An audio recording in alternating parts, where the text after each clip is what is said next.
All right, so let's do the imparfait. This is another past tense in French. We do not have it in English. It's called the imperfect because it's not perfect. Oh, so it's the past tense, but it is about conjugating the past tense when it's involved with habitual, so ongoing past events, repeating past events,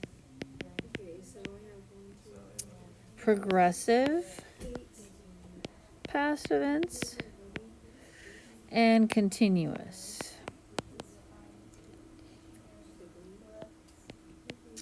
So you either choose one of these situations or you choose the passé composé. Typically, when you're talking about something in the past and you're describing the scene, for instance, weather, time, clothing, feelings, people, etc.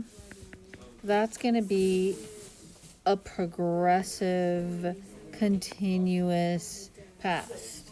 So if I wanted to say it was raining, I would say il pleuvait. So it's raining, but since it's weather, I'm going to use this imparfait. Versus the passé composé, which is more the past that occurs and it's an action.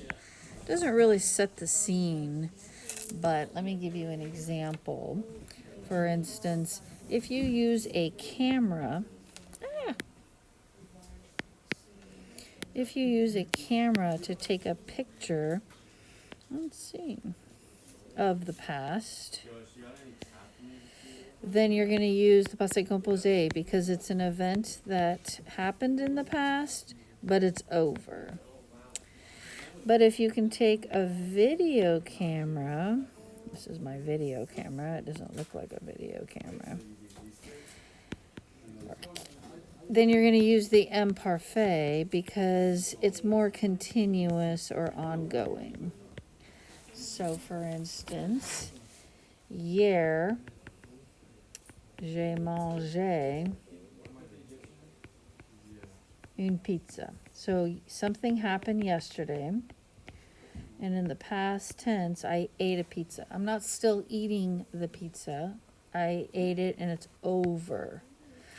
Versus hier, il faisait beau. Yesterday, it was beautiful outside. So it's a continuous action that happened over several periods of time. So that is kind of an example of the difference. So how do you form the passé composé? In English, you'll see was or were, which is the imparfait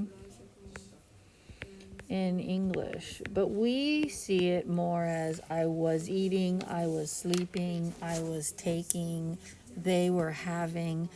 So when you see the was and the were in English, assume it's going to be the imparfait.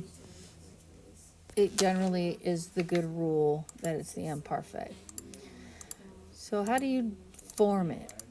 It's actually a very easy tense to form. So you're first going to get your new form of the present tense.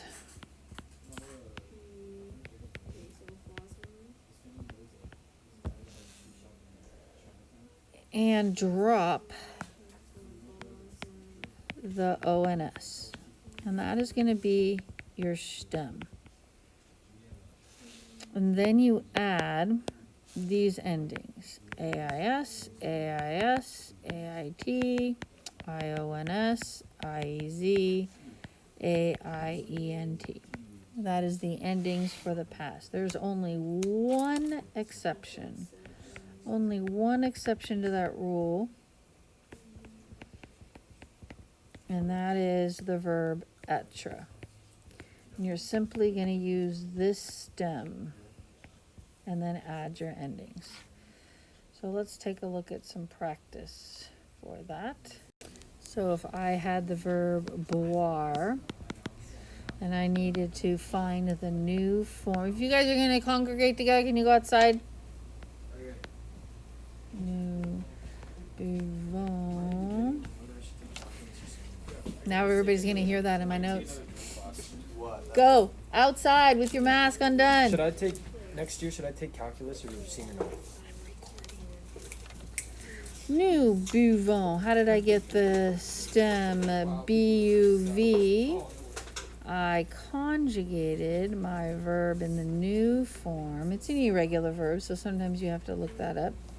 And I'm going to drop my O&S, so that's my stem. Now if I want to say, I drank in the Imparfait. Oops, what am I doing?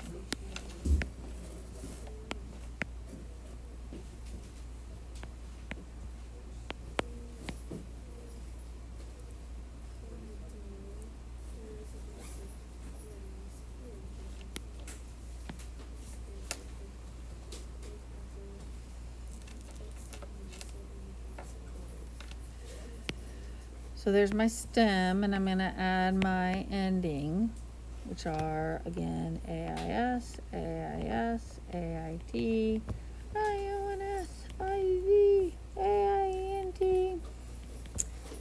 So if I wanted to say speak, I spoke, I would say, how about he spoke? I would say first conjugate the verb in the present tense of nous. Parlons, drop my ONS and write she spoke. Write my stem down, my ending, AIT. And even if I used an irregular verb like avoir, and I wanted to say we had, I would say first conjugated in the new form present tense, which is avons. Yes, it is an irregular verb, but you still conjugate it. Drop the ONS. There's your ending. There's your stem. And then we, AV, add your IONS, we had. So that would be an example of 3 different types of verbs. And then the last one would be the exception, which is être. And être cannot be conjugated in the new form because it looks like this and it doesn't work. So they decided to not use the normal pattern and simply use ET. And then add your endings. Don't forget there's a little accent right there.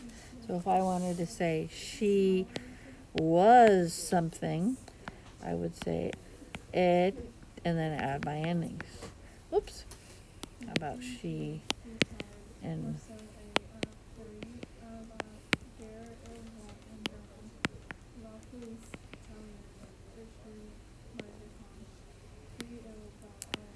so I would say elle était dans le café.